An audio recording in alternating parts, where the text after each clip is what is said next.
finance has been around for 5,000 years. If you could bring your ox into the temple thousands of years ago, they'd give you some money on it. They'd use it for collateral. So let me ask you this. You guys deal with bankers all the time, or finance companies, mortgage companies. If a business model has been around for 5,000 years, what would you say about that business model? It's a pretty good business model, I think. But here's the problem. We've only been trained on that business model as the borrower. Almost nobody's ever trained us as the lender. So let's look at it from the lender's point of view. Okay? Don't be a consumer, be a lender. Banks make their money a lot of different ways, but two of the biggest ones are interest volume and velocity. Interest volume, you guys will understand right away. How many of you guys have ever been at a closing and the HUD 1 said they borrowed $200,000, but they're paying back $400,000 or something in that range? How many of you guys ever experienced that? And the title rep points it out, and we all chuckle, and we laugh. Oh, look at that. It's terrible. Everyone's so happy because we're getting a new house. It's great.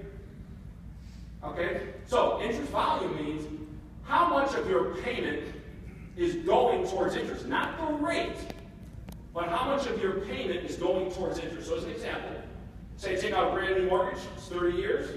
I got a $1,000 P&I payment. And let's just say $850 is going to interest in my early days, months, years. And $150 is going towards principal. Let's say I got a 5% interest rate. So you guys, the bank doesn't look at that as a 5% interest rate. They look at it as an 85% interest volume loan. Did you guys ever wonder, how many of you guys have been in real estate more than 10 years? Okay? More than 15? More than 20? More than 25? God, you guys are so I've been that long too. All right, so, and by the way, a good friend of mine, Mr. Mario Como, big round of applause. I went to high school with Mario. Nice to see you, Mario. So Mario's older than dirt. He's been in longer than me, I think, but we're real close. Okay? So during all that time, have interest rates been coming down? Yes or yes? Did you ever wonder why banks are so excited to refinance everybody? Now, I know they make their costs, they make their points, I get all that. It's because they're taking old loans that are starting to get lower interest volumes. See, guys, because if you've been paying on a 30-year mortgage for 15 years, aren't you starting to make some headway? And actually, now your $1,000 payment, a good chunk is starting to go to the principal, yes or yes? Banks don't care for that. They prefer to refinance you from 7 down to 5 and get that interest volume back up at 85, 90%. So you guys, we've refinanced ourselves within an inch of our lives. Almost nobody's richer, the country's not richer, and the banks love it. Because they understand interest volume. So when you go home, figure out your loans, and figure out what's your rates. I mean, God, remember when I started all these years ago, I remember if you could lower your interest rate by 2 points on your mortgage, what were you going to do? Refinance. Now they're telling you what? A quarter point. I'll refinance you for nothing, quarter point. Meanwhile, back up interest line, back up interest line, back up interest line. And you end up paying way more for that home, even at lower interest rates over time. So don't get suckered in by interest volume, but start to understand what it is. Number 2, interest velocity. Interest velocity sounds kind of sexy, but it's not. Anybody ever wait tables or be a bartender? Okay? So you guys know what velocity is. It's how many times can you turn over your tables. Because if I'm watching, if I got these 4 tables, and I'm a waiter, and I can turn them over 3 times instead of 2 times, do I make more money? Does the business make more money?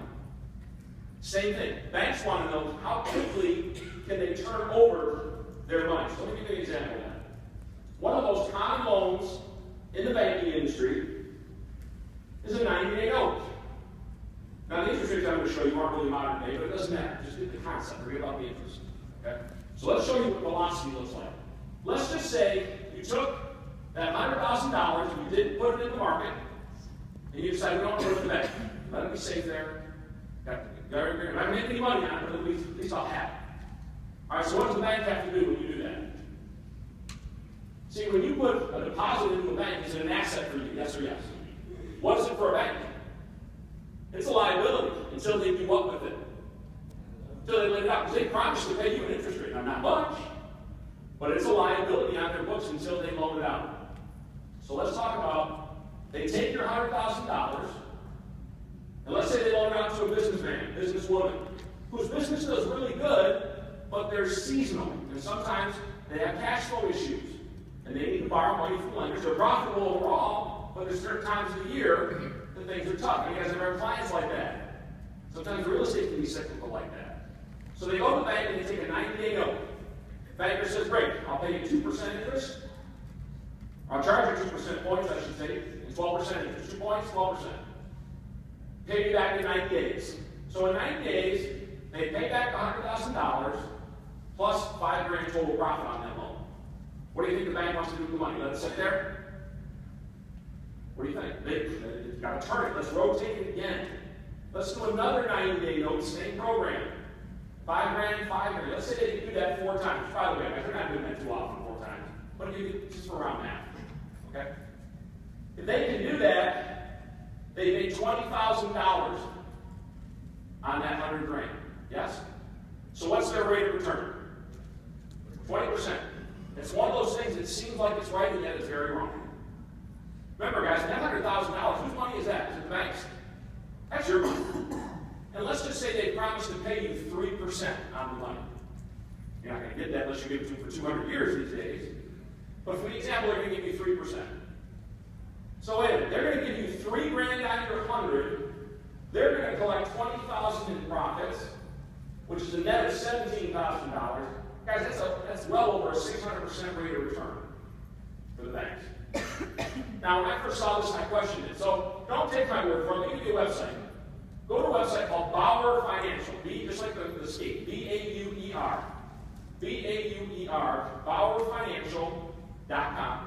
You can pull up records on any bank. I want to look at your own bank. And look at the money they're making on their Tier 1 core assets. Usually triple digits. 100% and more on that portion of their money. That's from interest volume and interest velocity. So how many people are starting to take a little different look now when you're borrowing money and you're making payments as to how they're really creating wealth? Yeah, interest volume and interest velocity is powerful. So is this beat up the bank thing? No.